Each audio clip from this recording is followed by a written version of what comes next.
ایک فقیر بادشاہ کے دربار میں جا نکلا نا تو کہا کہ بادشاہ یہ تخت و تاج کیا ہوتے ہیں، اس کی کوئی قیمت نہیں ہے۔ تو بادشاہ ہنس کے کہنے لگا اس فقیر کو باہر نکالو، اسے کیا پتا ہے کہ تخت و تاج کیا ہوتے ہیں، اس کی لذت کیا ہوتی ہے۔ اس نے کہا نکالو فقیر کو، اس کو کیا پتا۔ بادشاہ ایک دن شکار کرنے گیا تو وہاں اس کا گھوڑا سرکش ہو گیا اور ایسی جگہ پہ لے گیا کہ جہاں نہ پانی تھا اور نہ کوئی اور چیز۔ بادشاہ وہاں ہانپ رہا ہے کہ وہی فقیر مشکیزہ ڈالے ہوئے گزرا اور آواز دے رہا ہے پانی لے لو، پانی لے لو۔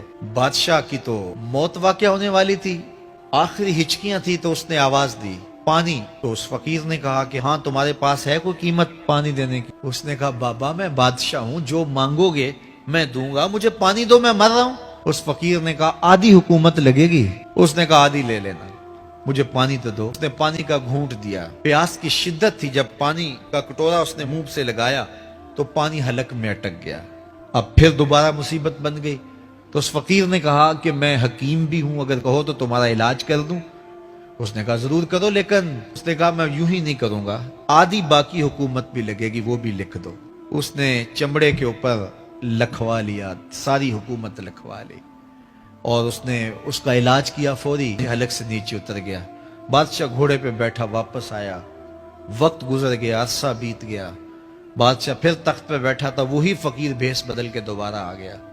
پھر اس نے نصیحت کی کہ آخرت کو یاد کرو، یہ دنیا کچھ نہیں ہے، 4 دن کی کہانی ہے۔ بادشاہ نے کہا تو میرا خیال ہے پہلے بھی کبھی آیا تھا۔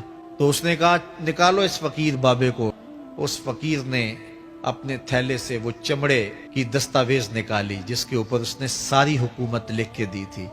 اس نے کہا بادشاہ یہ ہے تیری حکومت کی قیمت، صرف 2 گھونٹ پانی، جس پر تو نازاں ہے، جس پر تجھے فخر ہے، تو قبل اس سے توبہ کا دروازہ بند ہو جائے، ہماری زندگی کا دفتر سمیٹ دیا جائے اور پھر پچھتائیں، ہائے جو چند لمحے ضائع کیے، ہائے جو زندگی برباد کی، وہ کیوں برباد کی۔ کل کے پچھتاوے سے بہتر آج کا پچھتاوا زندگی پلٹ